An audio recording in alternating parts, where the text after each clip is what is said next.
For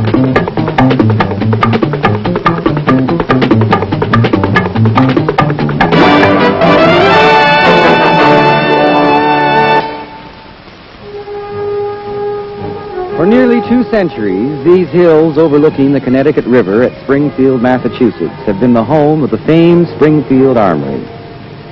The arsenal was deactivated by the Department of Defense in April 1968. During its long and colorful life, the Springfield Armory turned out more than 9 million firearms of every purpose and description. Since 1795, American soldiers have been armed with guns from the Springfield Armory. Today, Federal Square, as the area is known, is still the site of armaments development and manufacture. Many of the buildings have been taken over by a large government contractor, and the production of some of this nation's latest weapons takes place here.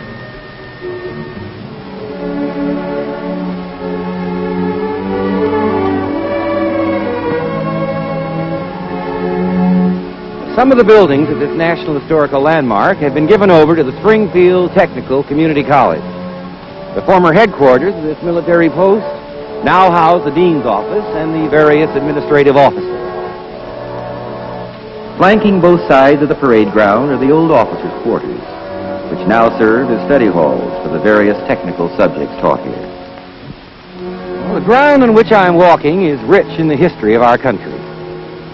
General George Washington founded this great arsenal in 1777 and later visited it during the time he was president. Well, Franklin D. Roosevelt was another of our presidents who came here. The list of famous military leaders who trod this green is endless.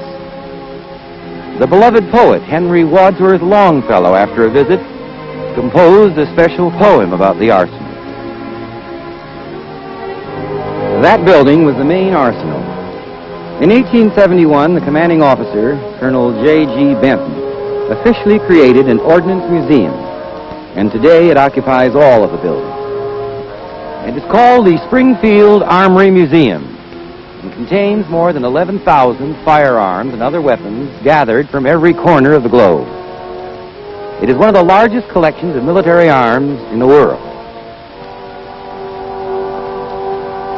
Thanks to Colonel Benton, who lived in that imposing home over there, we will be able to see some of the guns which played such a vital role in the history of our country.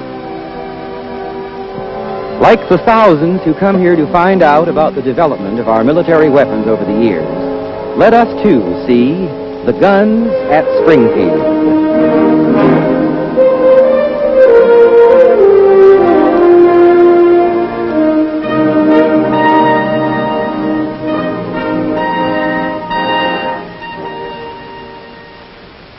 At the outset of the Revolutionary War in 1776, the colonial patriots had very few firearms. There were only a handful of gunsmiths throughout all of New England, and work as they might, they couldn't possibly make enough weapons to arm the Continental Army against the British. But, as we all know from our history books, the colonists did get armed. Some of them were captured from the British, others came from various foreign nations. All were crude flintlock weapons like this early French pistol.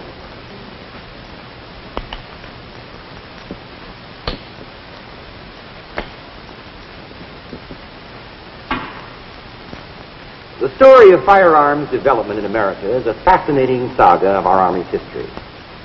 One of the nation's foremost authorities on this subject is with us today. I'd like to introduce him to you. Tom Wallace, Director of the Springfield Armory Museum. Well, Tom, I'm delighted you could be with us to help explain some of the interesting background on the guns here at the Armory Museum. Well, I'm not sure you needed me today, Russell. From what I've seen, you're really up on the history of small arms. For instance, you were talking about all of those imported European weapons that our forefathers used. I have one here. This is the French Charleville flintlock musket. Thousands of these were imported into the colonies from France between 1776 and 1781. Certainly seems well made, even after all these years. Did our soldiers like these guns? Yes, these are the finest military weapons of the period. The hammer had a piece of flint clamped in it, and the spark to ignite the gunpowder was created when the flint struck an iron plate. To load, the soldier had to ram a powder and ball charge down into the barrel from the muzzle end of the musket. He had a ramrod which was carried in the gun stock for that purpose. Then, a priming charge of powder was poured into the pan alongside the chamber. When this primer was ignited by the flint spark, it entered a small touch hole and set off the main charge.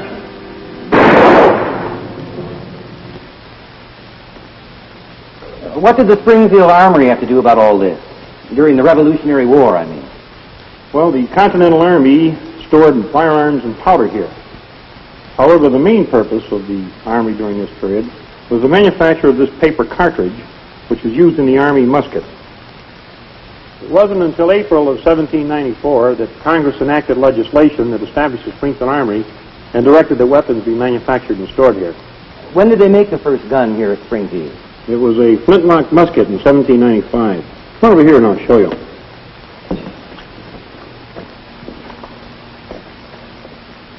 Russ, this is the first official U.S. Army weapon, patterned after the French Charleville musket that we were just looking at. We copied the French design because of its obvious superiority in the Revolutionary War. This is the 1795 Springfield flintlock musket. It weighed about 9 pounds and was a product of good craftsmanship. Our troops used these muskets, along with some of the foreign guns still in service during the War of 1812 against the British and Canadians, and at the Battle of Tippecanoe against the Shawnee Indians. Well, then this is the first U.S. arsenal-made weapon the Army used. Is that right? Yes. The gunsmiths in this country had been making muskets for a number of years, but they were for private individuals and various colonial governments. I see. What was the next gun that was made here? Well, we had some variations in the flintlock design, but in 1842, the big change was the addition of the percussion musket. Then we added some rifling to the weapon, and this increased the accuracy and gave us a better range. By 1861, we had the best military shoulder weapon of the day. We've got quite a collection of them over here.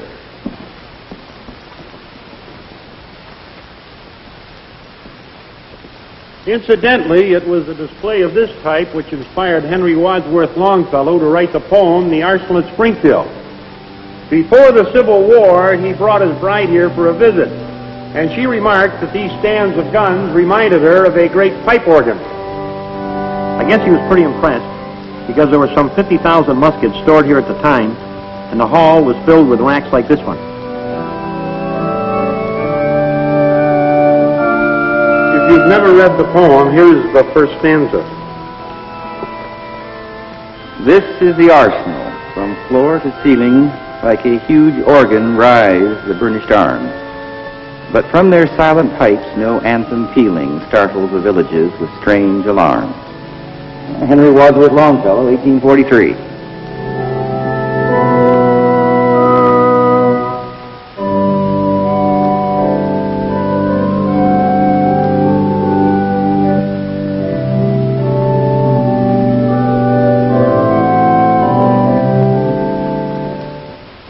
These are the standard model 1861-63 Springfield rifle muskets. Both sides used these during the Civil War. Thousands of these were captured by the Confederates from the Union forces at the early stages of the Civil War. What makes these guns so special? Two things, Russell. First, the firing time was speeded up, and the gun was made more dependable because of this percussion system. The hammer struck this copper cap. That, in turn, ignited the charge in the barrel. Second, the mini ball, which is more accurate than the musket ball, loaded more rapidly.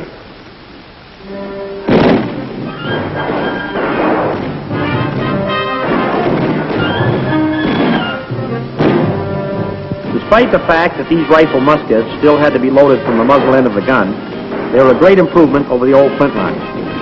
80% of all the casualties in the Civil War were caused by this weapon.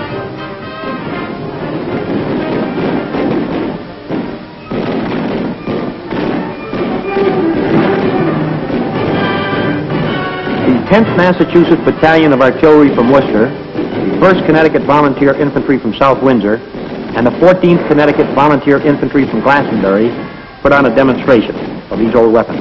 Load! Five! Ready, fire!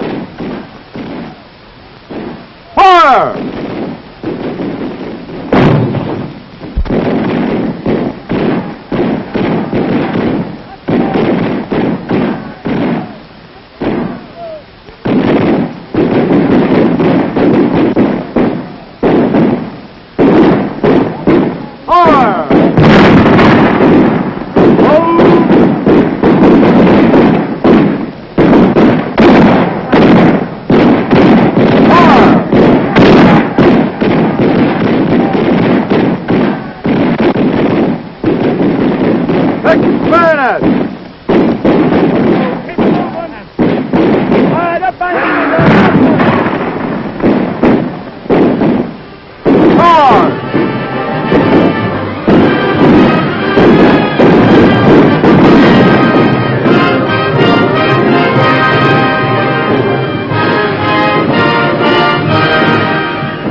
The most important thing about these guns is the fact that they were the first mass-produced firearms and had the advantage of interchangeable parts. I guess the mass production scheme changed things quite a bit here at the Armory, didn't it, Tom? It sure did. Muskets had been limited in production up to the Civil War. The piecework idea, where each Army employee made one specific part or performed a single function in the manufacturing process, enabled the Armory to put out over 1,000 muskets a day by 1864.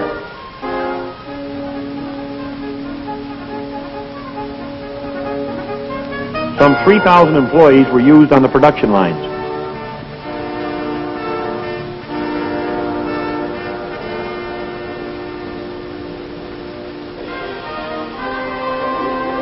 After the Civil War, the U.S. cavalry had a rough time with the Indians of the Western Plains, Tom. What was the gun they used to fight the Indians? Was it the same one we just seen? No. By 1873, the Springfield Armory was turning out a new breech-loading gun designed by the master armorer, Erskine Allen. Officially, the government called it the U.S. Carbine Model 1873. But to the technicians here and the soldiers who used them, the guns were known as the Trapdoor Springfield. With the increased rate of fire and the long range of this weapon, our troops easily gained superiority over the Indians. This was a major factor in opening the western frontier.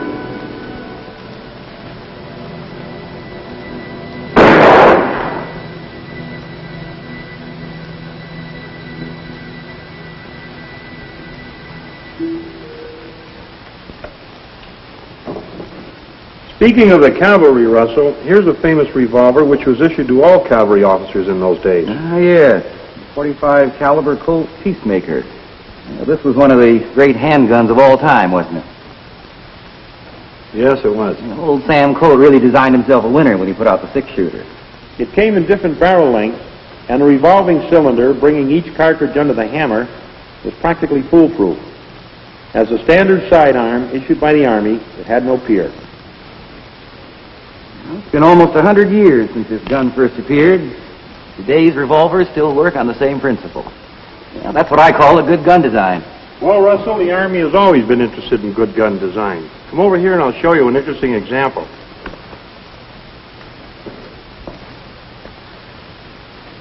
In the 1880s, two Norwegians developed this bolt-action magazine rifle. This was a great improvement over the trapdoor system. As you can see, the rifle had to be loaded one cartridge at a time.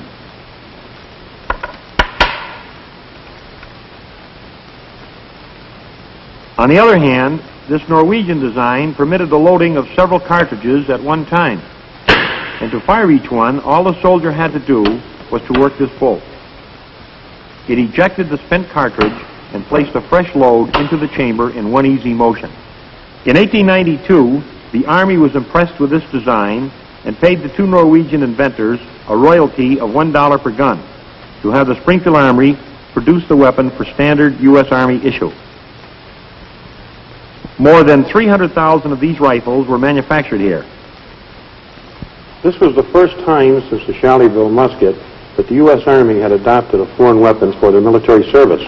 Well, if I remember correctly, this was the rifle used by the U.S. Army regulars in the Spanish-American War, wasn't it?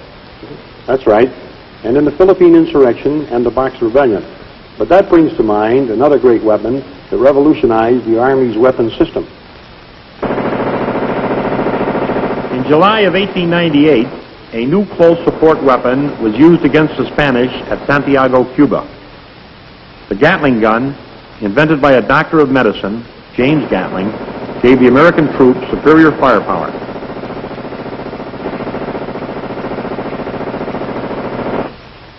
For many years, this forerunner of the modern machine gun was deployed only as an artillery piece.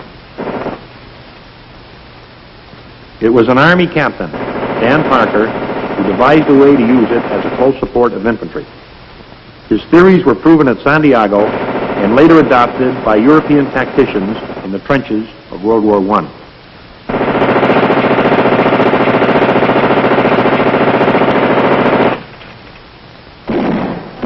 During this same period, while our troops were engaged in the Philippine insurrection, they requested a rapid-firing handgun of heavy caliber in order to stop the human wave charges of the Moros.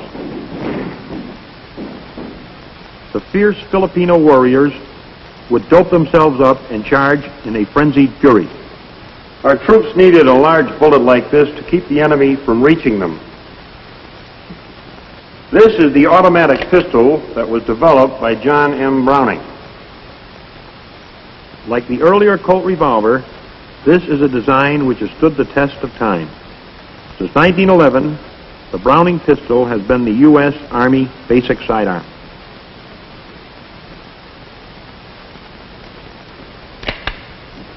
So that brings us back to the beginning of this century, Tom. What happened here at Springfield then? I'll show you. Well, Russ, the age between 1900 and 1936 was a great age of experimentation at the Springfield Armory. This is one of the fine weapons they developed in this period. 1903 bolt-action rifle. Has a rear leaf sight here, standard Army weapon for many years. It would be safe to say that this rifle was one of the most accurate long-range shoulder arms ever devised. Hitting targets at 1,000 yards was well within the capability of this rifle. During World War I, Sergeant Alvin York received the Medal of Honor for his exploits with the Springfield rifle. He was an expert sniper. He also captured over 100 of the enemy single-handed, merely by threatening them with his Springfield.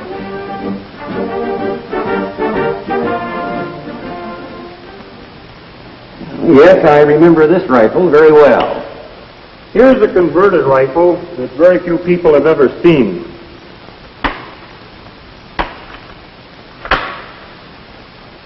The standard rifle was altered to fit the needs in the front-line trenches of World War I. In that type of warfare, it was unsafe to stick your head over the parapet of the trench because some expert shot might pick you off. The rifle was converted to lower the butt portion of the stock and fitted with a periscope. A remote trigger control permitted the soldier to fire without having to put his head up in line with the sights. It was never an Army issue, but the soldiers who converted it used it with good effect. World War I is one of the most brutal wars of all time. The trench knives were used by our soldiers in that war. But this was also a time when automatic weapons were being perfected. Look at these. This is the Lewis machine gun. It was developed by Colonel Isaac Lewis, a U.S. Army colonel. It was first used as a troop support weapon, but because of its light weight, it was quickly adopted by the Allied air arms. This is the machine gun credited with shooting down the great German Zeppelins over England. However, because of this rotary drum magazine, its firepower was limited. The Browning machine gun, perfected by the same man who gave us the automatic pistol, was water-cooled, relatively light in weight, and its .30 caliber bullets were fed to the firing mechanism by long ammunition belts. More than any other weapon, the machine gun gave rise to armored warfare. Of course, Russell, the Germans were not to be outdone. This is the machine gun they used both in the air and on the ground. It was developed by an American, Hiram Maxim.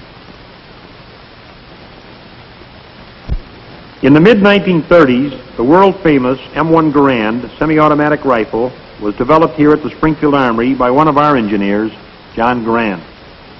His invention was given to the United States government as a gesture of Mr. Garand's great love of country, and he never received any royalties, nor payment of any kind. His superb design gave this nation one of our best individual weapons. During World War II, our soldiers fought their way through Europe and the Pacific with this weapon. General George S. Patton claimed the M1 Garand was the finest weapon ever used by the American Army. Between 1940 and 1945, the Springfield Armory produced more than 4 million of these rifles, thus surpassing the total output of arms for all the years between 1795 and 1940.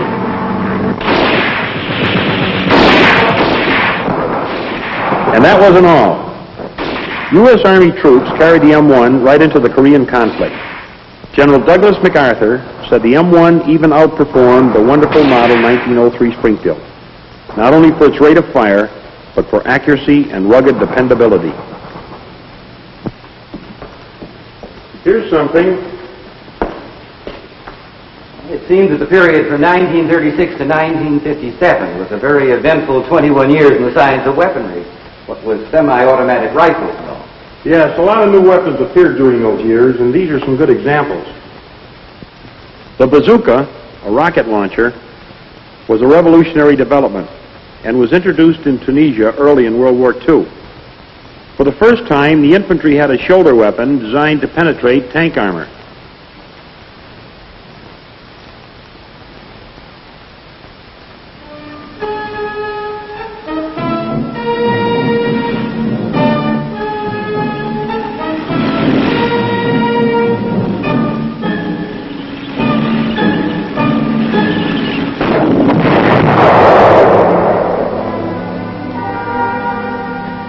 The recoilless rifle here, developed late in World War II, fired artillery shells, and yet was light enough to be hand-carried.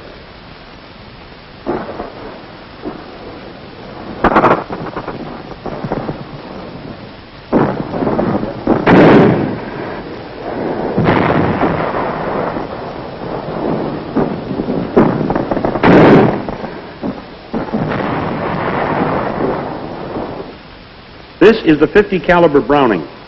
It was often used to shoot down enemy planes while they were making low-level strafing attacks upon ground troops.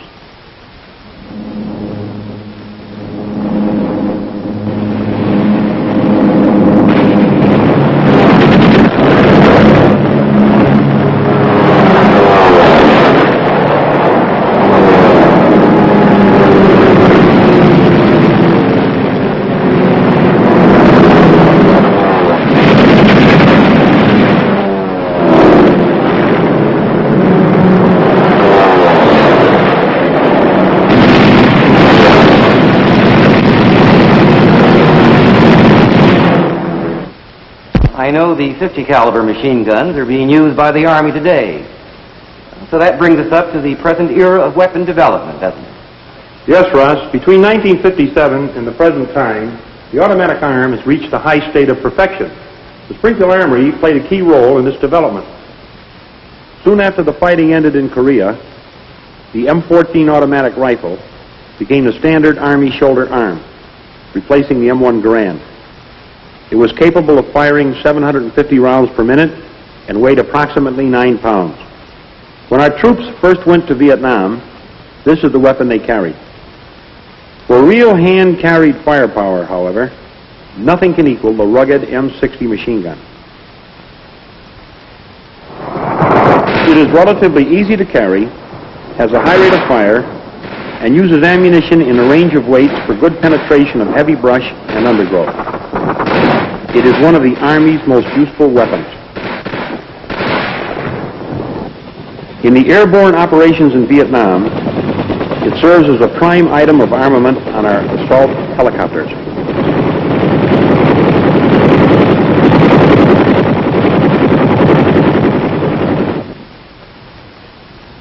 Another special weapon was this M79 grenade launcher.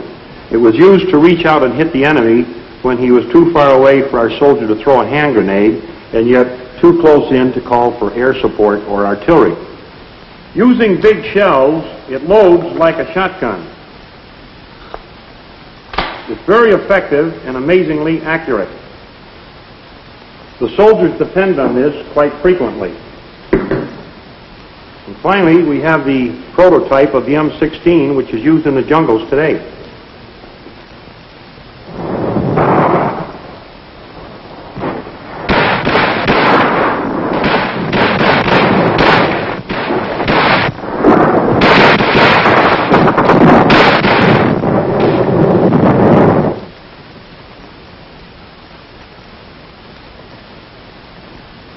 The Springfield Armory is no longer making the nation's military weapons, but with the inventive genius of the weapon developers and the productive capabilities of the armament manufacturers, newer and more effective small arms are being produced all the time.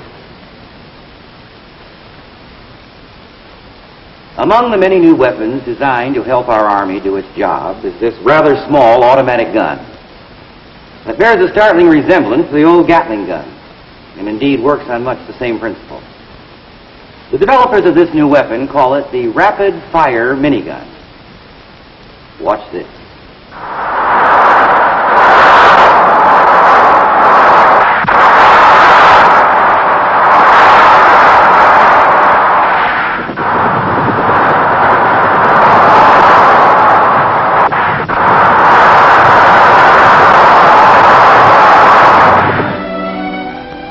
Almost 200 years have passed since the colonial patriots founded this nation through their armed rejection of British rule.